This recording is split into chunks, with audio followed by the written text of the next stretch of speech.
días, Humberto. Buenos días, colegas. Bueno, el tema de hoy es la problemática de las retenciones, percepciones y pagos a cuenta en el impuesto sobre los ingresos brutos. Comenzamos detallando nuestra hoja de ruta. Vamos a ver cuál es la problemática general, los intentos de armonización, ya sea a través de normas de la Comisión Arbitral como a través de normas del consenso fiscal. Vamos a ver la realidad, el día a día, qué sucede en la práctica. Y con que veamos qué sucede en la práctica, vamos a ver también los elementos, cuáles son los límites a los abusos de la potestad tributaria, que esos límites, lamentablemente, y pese a los costos que tiene para los contribuyentes, los tiene que poner la justicia, no los ponen los propios fiscos provinciales. Y vamos a ver tres casos paradigmáticos de tres situaciones distintas. Una vinculada con el pago a cuenta que todos conocemos de la provincia de Misiones, en la causa Loma Negra, una causa muy reciente, sentencia de Corte Suprema, y dos sentencias del Tribunal Superior de la Capital Federal de la Ciudad de Buenos Aires, vinculado con el tema de CIRCREM, por un lado, y vinculado con el tema retenciones, por otro. Fíjense, todos pagos a cuenta, todas cuestiones que, lo que todos sabemos, redundan lamentablemente en un saldo a favor con el costo financiero que implica para los contribuyentes. Y por último, nuestras conclusiones de este tema. Bueno, arrancamos con la problemática general. Tenemos un círculo gordo, bastante gordo, que es el saldo a favor. ¿Cómo se generan los saldos a favores? Y bueno, cuando yo compro, los proveedores me perciben, ya sean los proveedores locales o inclusive si importe en un régimen de percepción de aduana. Cuando vendo, los clientes me hacen retenciones por ventas, me hacen retenciones si se paga a través por tarjeta de crédito por otro régimen. Y como si esto fuera poco, también cuando me acreditan los importes en mi cuenta bancaria, tengo retenciones por CIRCREP, acreditaciones bancarias por un lado, y lamentablemente, y como muchos sufren, también pagos a cuenta por otros conceptos que ya vamos a analizar cuáles son, por otro lado. Bueno, hay un sinfín de mecanismos de pago anticipado. Este es un estudio que ya hemos mencionado de la UIA de este año, donde en una encuesta a sus asociados establecieron que hay 52 regímenes de retención, 28 regímenes de percepción, 7 regímenes de pagos a cuenta. Si bien las normas de la Comisión Arbitral pretenden armonizar este tema a través del CIRPEI, a través del CIRTAC, del CIRCREP o del CIRCAR, son todos mecanismos de retenciones, lo que tenemos que decir es lo que sabemos todos los asesores, lo que sabemos todos los contadores. Cada provincia tiene potestad para establecer un régimen de retención y un régimen de percepción, y cada provincia establece uno de estos regímenes distintos. Parecen que son iguales, pero no, son todos distintos, se superponen, con lo cual nosotros como contadores públicos tenemos que estudiar las 24 jurisdicciones, ya sea los regímenes de retención, de percepción, ya sea el famoso CIRCRED, que tantos dolores de cabeza vinculado con saldos a favor les da a los contribuyentes.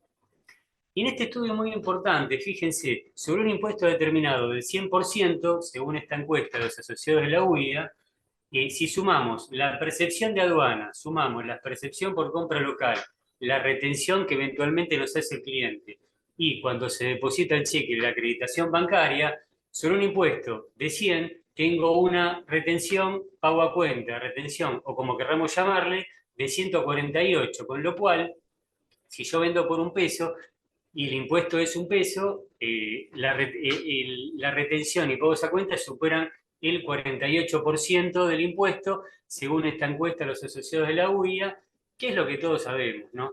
Vender, lamentablemente, si uno no tiene los regímenes de retención estudiados, solicitados los certificados de no percepción, no retención, de atenuación, o como se llama en cada jurisdicción, lamentablemente va a redundar en grandes saltos a favor. Pero bueno, hay intentos de armonización de las normas, y sí, tenemos 24 jurisdicciones, cada jurisdicción tiene normas distintas. En realidad hay normas de la Comisión Arbitral que intentan armonizar esta situación, este sinfín de retenciones y percepciones cruzadas, y también tenemos que mencionar intentos a través de lo que llamamos consenso fiscal. Bueno, la norma 61 del año 95, incorporada en la norma complementaria de la Comisión Arbitral, establece pautas para regímenes de retención, percepción y recaudación bancaria que tienen que tener las provincias. Con relación a regímenes de retención, bueno, se puede designar a cualquier sujeto como agente de retención. Y lo que es muy importante es el punto 2, donde establece que podrán resultar sujetos pasibles de retención aquellos contribuyentes que realicen actividades con sustento territorial, y esto lo resaltamos, con sustento territorial en la jurisdicción que establezca el régimen respectivo. En unos minutos vamos a ver qué se entiende por sustento territorial, porque hay dos interpretaciones. Punto 3 también es muy importante y por eso lo resaltamos. Respecto a los contribuyentes que están en el régimen general de convenio multilateral, la jurisdicción de la que proviene el ingreso podrá obligar a tomar como base de cálculo para la retención no el 100%, sino solo hasta el 50%, o alternativamente por aplicar una alícuota de retención que equivalga hasta el 50% que corresponda a la actividad grabada. Es decir, que hay una atenuación, por lo menos, en lo que la retención hace vinculado con el porcentaje. Después, con respecto a los contribuyentes de regímenes especiales, la idea es que la jurisdicción que grava tenga como límite la base imponible asignable a esa jurisdicción y, como todos sabemos, esto también es muy importante, la alícuota de retención no puede exceder a la alícuota de la operación que se encuentra grabada en la jurisdicción que se trate.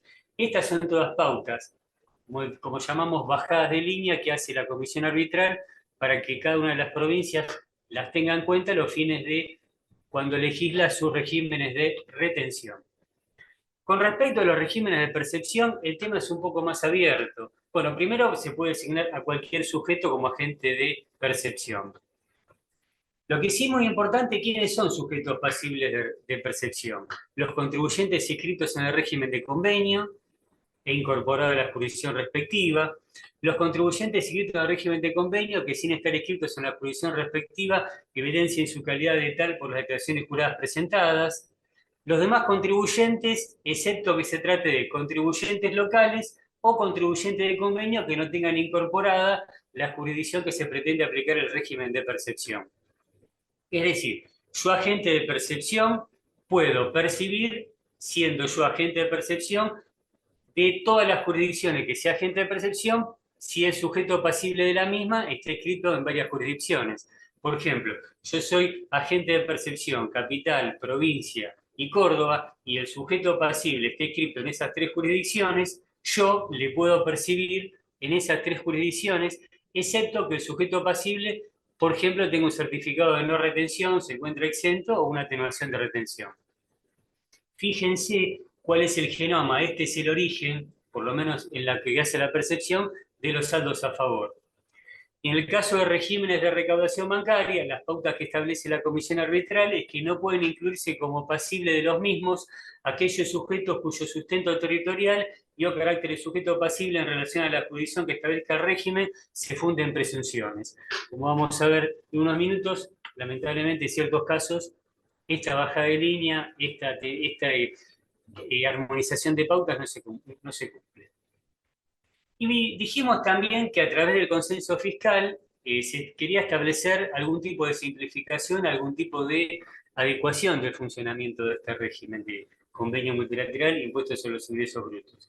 Y arrancamos con el consenso fiscal 2017, puesto en vigencia a través de la ley 27.429, 29 de enero de 2018, donde se establecía, más allá de determinadas cuestiones vinculadas con el tema específico de ingresos brutos, compromisos asumidos por la Ciudad de Buenos Aires y las provincias, que éstas se comprometen a adecuar el funcionamiento de los regímenes de retención, percepción y recaudación de gravamen, de manera tal de respetar el límite territorial de la potestad tributaria de las jurisdicciones y evitar la generación de saldos a favor inadecuados o permanentes.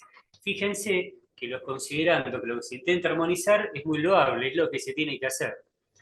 Pero bueno, consenso fiscal 2018-19 no establecieron nada al respecto, el consenso fiscal 2020, en este caso puesto en vigencia a través de la ley 27.634, publicada en julio de 2021, establece algo muy parecido respecto a estos compromisos. En este caso, incorpora la palabra profundizar la adecuación del funcionamiento de retenciones, percepciones y recaudación, para, entre otras cosas, evitar la generación de saldos inadecuados o permanentes a favor del o de la contribuyente. ¿Sí? Con lo cual, bueno, seguía el compromiso. Y por último, el Consenso Fiscal 2021, puesto en vigencia a través de la Ley 27.687, que se publicó hace muy poquito, en octubre de 2022, que recordamos no fue suscrito ni por la Ciudad de Buenos Aires, ni por la Pampa, ni por San Luis.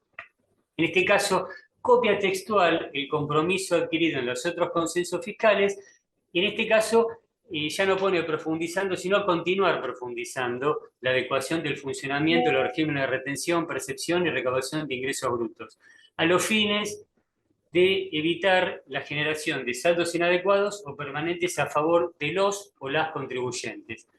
Lamentablemente, la primera reflexión que tenemos que hacer es que son medidas que, bueno, que vemos que pasaron los años, ya pasaron más de 5 años, y en el día a día nosotros los asesores vemos la declaración jurada de nuestros clientes y cada vez hay más saldos a favor, con lo cual la reflexión es que más allá de estos buenas intenciones, lamentablemente no hay voluntad política de hacer lo que hay que hacer, en este caso, adecuar regímenes, adecuar pagos a cuenta y tratar de evitar saldos a favor.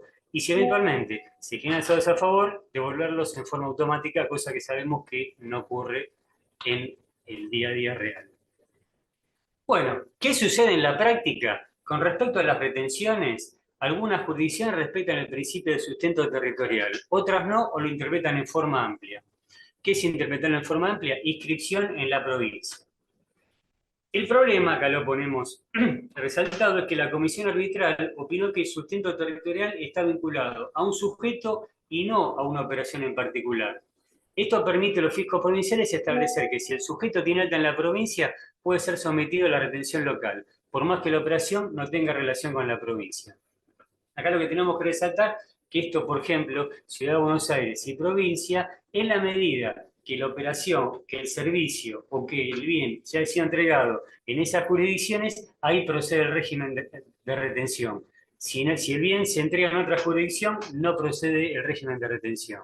Distinto es en otras provincias donde dicen que procede el régimen de retención con la simple alta, por más que el servicio o la entrega del bien se produce en otra jurisdicción.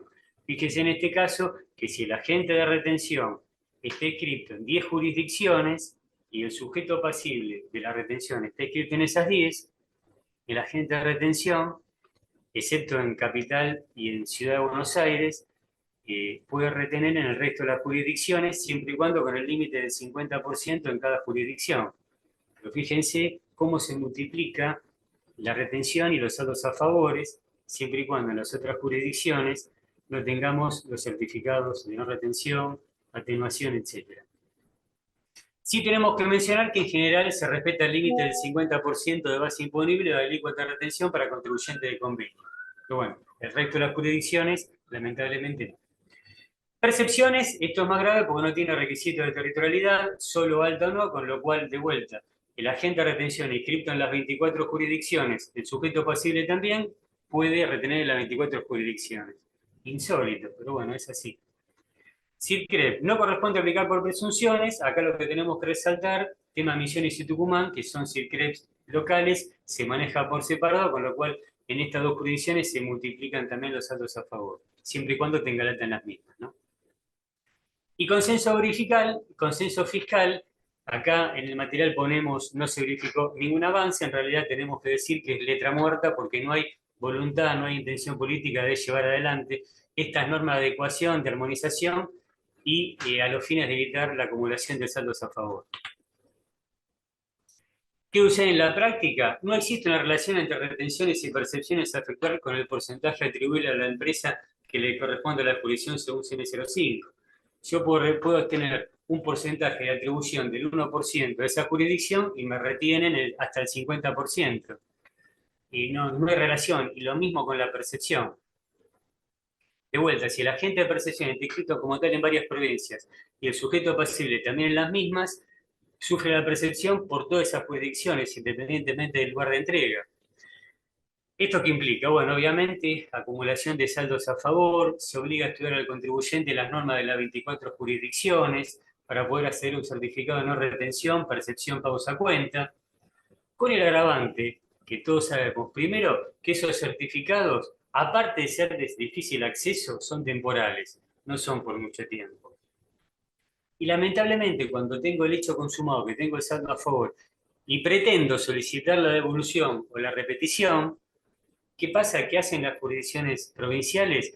Me cargan una inspección integral y eventualmente me buscan ajuste para compensar el saldo a favor. Eso, todos sabemos, es lo que sucede en la práctica. ¿Qué sucede entonces? Es el último párrafo. Se obliga al contribuyente a hacer valer sus derechos ante la justicia, lamentablemente con los costos que eso conlleva, ¿no? Bueno, límites a los abusos de la potestad tributaria. Acá tenemos 3 casos. El primer caso es sentencia Loma Negra, fallo de corte, muy reciente, de septiembre de este año. ¿Cuál era la causa? El contribuyente promueve acción de certeza a fin de obtener la declaración de inconstitucionalidad de las normas de la provincia de Misiones que establecen un pago a cuenta de ingresos brutos respecto a las mercaderías que ingresan a su territorio para su comercialización. Ustedes saben que si ustedes quieren vender en Misiones, cuando entra la mercadería de esa jurisdicción, hay que pagar un anticipo, un pago a cuenta del anticipo del impuesto sobre los ingresos brutos, a los fines que puedan ingresar esas mercaderías a la jurisdicción. Si no, no lo dejan ingresar, inclusive la pueden decomisar. ¿Qué hizo esta empresa? ¿Qué hizo Loma Negra? Adicionalmente a la medida de certeza, solicitó una cautelar para que se ordene a la provincia de Misiones que hasta tanto caiga sentencia definitiva sobre el asunto, se atenga de exigir a Loma Negra el pago a cuenta de este anticipo y adoptar cualquier medida que en forma directa o indirecta impida la introducción de mercaderías a dicha jurisdicción a los fines de producir su comercialización, ¿no? ¿Cuál fue la postura del contribuyente? Fíjense lo que argumentó el contribuyente. La legislación constituye una barrera para la libre circulación de mercaderías en el territorio nacional, lo cual vulnera el artículo 75, inciso 13 de la Constitución, que consagra lo que todos sabemos, lo que nos enseñan en el colegio, la denominada cláusula comercial. A través de esta cláusula, el comercio interprovincial e internacional es regulado exclusivamente por el Congreso Nacional. Asimismo, destacó que el pago a cuenta actúa como un derecho de paso y que constituye una aduana interior, por medio del cual se condiciona al ingreso o egreso de los bienes al cumplimiento del régimen y pago de gravamen allí establecido. Lo cual, como todos sabemos, lo que mencionan en el colegio, está vedado por la Constitución Nacional, artículos 9, 10, 11, 75 y artículo 126. Cosas tan simples, cosas que estamos en la tercera década del siglo XXI y seguimos discutiendo o argumentando. Cláusula comercial, aduana interior. Fíjense lo que son las legislaciones provinciales y contra lo que tiene que luchar el contribuyente. Bueno, ¿cuál fue la sentencia de corte? Primero declaró que la presente causa corresponde a la competencia originaria de la Corte. Bueno, en este caso tuvo que desechar la inadmisibilidad del tema por la circunstancia de tener que analizar normas locales, ¿verdad? Decretó la medida cautelar de no innovar solicitada y ordenó a la provincia de Misiones de abstenerse de obstaculizar el ingreso de mercaderías hasta que se resuelva la cuestión de fondo. Con lo cual, hizo lugar a la medida cautelar, hizo lugar al derecho de poder comercializar sin pagar el pago a cuenta. Lo que tenemos que resaltar es que todavía no hay sentencia de fondo. Pero bueno, fíjense que el contribuyente, el tiempo y el esfuerzo que tuvo que gastar para que se le reconozcan los derechos. Y todos sabemos, en aquellos casos que tengamos mercaderías, vendamos mercaderías a Misiones, lamentablemente los saldos a favor que generan en esa jurisdicción. Bueno, otra causa, sentencia minera IRL Patagonia. En este caso, el Tribunal Superior de Justicia de la Ciudad de Buenos Aires, la empresa había promovido una acción de amparo contra la Ciudad de Buenos Aires, solicitando la exclusión de todos los regímenes de retención y persecución instituidos por la Ciudad de Buenos Aires. Acá solicitó que se ordene al fisco de la ciudad cese las retenciones y anticipo de impuestos sobre los ingresos brutos practicados por el sistema CIRCREV. ¿Cuál era el tema en cuestión? La empresa es una empresa minera, está en una etapa de exploración y a los fines de poder financiar la exploración, los socios hacían aportes de capital a través de acreditaciones bancarias. Bueno, adivinemos, ¿cómo surgía el saldo a favor? Bueno, por la retención del SICRE que le hacía la Ciudad de Buenos Aires por el aporte de capital que hacían los socios a través de las cuentas bancarias. no había generado ingresos porque justamente estaba en la etapa de exploración, no en la etapa de exploración. Fue la justicia con un gran saldo a favor, la justicia reconoció el tema que son aportes de capital, con lo cual hizo lugar al hecho de que a la acción de amparo y ordenó a la Ciudad de Buenos Aires que se obtenga de seguir reteniendo a través del SICRE, porque nada más ni nada menos, algo tan simple. No se verifica la existencia de ingresos efectivamente grabados. Son solamente aportes de capital. La empresa está en una etapa de exploración, no está en la etapa de explotación, que como todos sabemos, es la única etapa que se empieza a generar ingresos, ingresos grabados. Fíjense qué llamativo la postura de Rentas Cava. Dice, frente a los permanentes aportes de capital para Rentas Cava, resulta llamativo que ni la minera no haya devengado ingresos susceptibles de ser grabados. Justamente no los generó porque estaba en una etapa de exploración, no de explotación. La JIP contestó el oficio e informó que había generado un cargo de fiscalización, teniendo como antecedente los expedientes administrativos y, según la JIP, existía casi certeza, y esto lo resaltamos, casi certeza del éxito de la etapa de exploración llevada a cabo por la minera, por lo que se encontraría en condiciones de pasar a la fase de explotación, actividad sujeta a gravamen. Con lo cual, ya la propia JIP le decía, mira, no, en realidad no te hago lugar, digamos, no te reconozco la medida cautelar y la discuto, porque dentro de poco vas a tener éxito en la etapa de exploración, vas a pasar a la explotación y vas a poder compensar el saldo a favor con ingresos grabados. Mientras tanto, el costo financiero del saldo a favor no lo tuvo en cuenta. Bueno, rechazó el recurso de apelación de la Ciudad de Buenos Aires. Vamos a la sentencia del Tribunal Superior de Justicia. El Tribunal Superior de Justicia de la Cava, en el año 2014, confirmó la sentencia de la instancia anterior con la salvedad que la limitación a las retenciones subsista con buen criterio, no para siempre, sino hasta que se le restituya o compense el saldo a favor el impuesto sobre los ingresos brutos. ¿Cuáles fueron los principales argumentos? Y acá trabajamos con argumentos constitucionales. Los depósitos de cuentas bancarias no responden a rubros alcanzados por el impuesto sobre los ingresos brutos y adicionalmente generan un saldo a favor permanente. Con lo cual, existe, a juicio del Tribunal Superior de Justicia, un avance justificado de la Cava sobre el principio de reserva de ley en materia tributaria. Fíjense, principio de reserva de ley. No hay impuesto sin ley, consagrado tanto en la Constitución de la Ciudad como en la Constitución Nacional. La aplicación del régimen de retención se traduce en el ingreso de recursos al erario público con sustento único, un hecho diferente del previsto por el legislador como hecho imponible de gravamen, el que genera el poca cuenta, sin una razonable vinculación con el hecho imponible que se pretende alcanzar. Perfecto. Bueno, concluye entonces en observancia de la directiva constitucional que ordena satisfacer el principio de reserva de ley como límite formal al poder de imposición. Esto es muy interesante, las reflexiones del voto del doctor Casas del Tribunal Superior de Justicia. Fíjense cuando la JIP decía que no hacía lugar o discutía el otorgamiento del certificado de no retención porque tenía casi certeza la obtención de ingresos futuros. El doctor Casas calificó como endeble ese argumento. ¿Por qué? Decía, de las actuaciones labradas surgía patente que, contrariamente a lo sostenido por la juez, existe casi certeza del éxito de la etapa de exploración llevada a cabo, con lo cual rápidamente va a generar ingresos y va a poder compensar el saldo a favor. Fíjense lo que indicó el juez. Y siguiendo idéntica línea de razonamiento puede sostenerse, inclusive con mayor certeza, que el Estado, al percibir una tasa por la expedición de partida de nacimiento, en ese mismo momento cobra la tasa del certificado de función, porque va a haber casi certeza que en algún futuro también se va a morir. Con lo cual, fíjense cómo, digamos, a qué nivel tiene que ir la discusión en este caso, renta de capital. También hizo referencia a la ilegalidad de las recaudaciones indebidas y que esto podría encuadrarse en el delito de exacciones ilegales tipificado por el artículo 266 del Código Penal. ¿Por qué? Porque es irrazonable que se genere un saldo a favor por un régimen de retención sobre aportes de capital. Y por suerte, de dos casas, en un fallo muy lúcido, lo dice con todas las letras. Podrían encuadrar el delito de exacciones ilegales tipificado por el Código Penal. Y por último, en este caso, La causa era importador y exportadora de la Patagonia, también el Tribunal Superior de Justicia.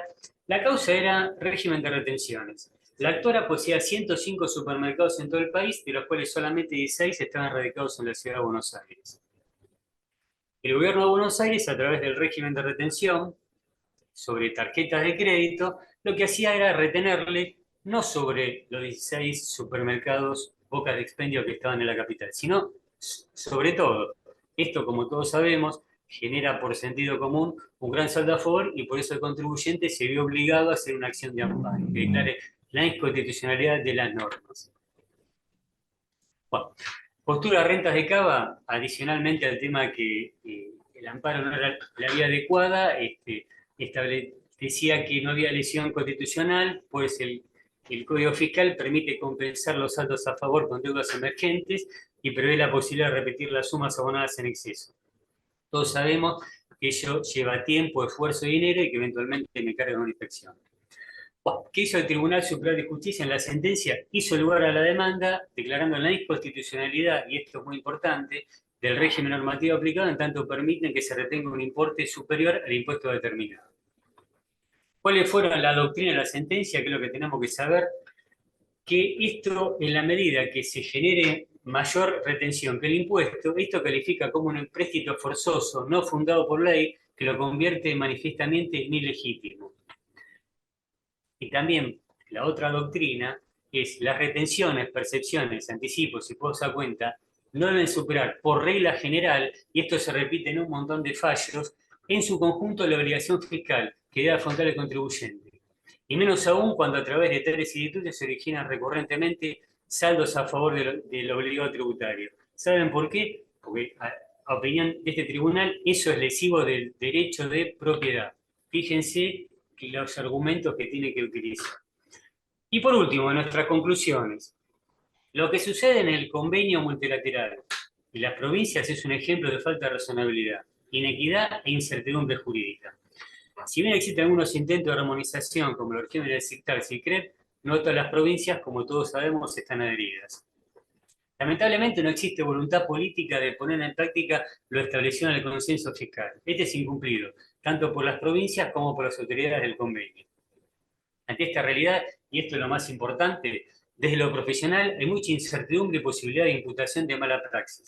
El asesor no puede aportar en sus servicios ningún tipo de valor agregado con tantas normas establecidas por las 24 jurisdicciones, que aparte son todas distintas y no tienen ningún tipo de razonabilidad. Y por último, y esta es la recomendación, ante esta realidad debemos revisar periódicamente la conveniencia o no de dar el alta a jurisdicciones que tienen poco movimiento. Y acá lo resaltamos, ya que la generación de saldos a favor pueden ser superiores a la venta misma. Bueno, muchas gracias y espero que les sirva el material.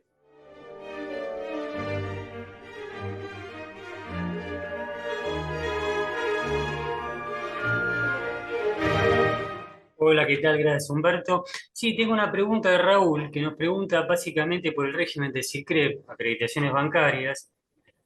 Si la donación es entre padre e hijo por transferencia bancaria, es una operación exceptuada del CICREP porque no está explícitamente mencionada la excepción.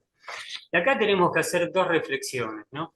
Primero, el régimen del CICREP aplica para aquellos sujetos que tengan la calidad de contribuyentes. Si el sujeto no tiene la calidad de contribuyente, no aplica ningún régimen de CICREP.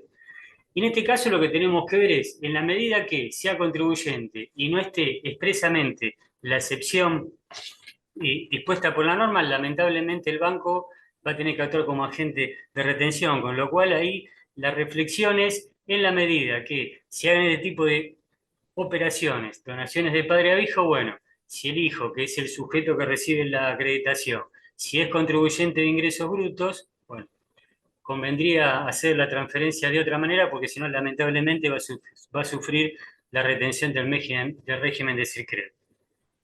Bueno, aprovecho también para desearles muchas felicidades y bueno, muchas gracias por su atención y esperemos volver a verlos el año que viene.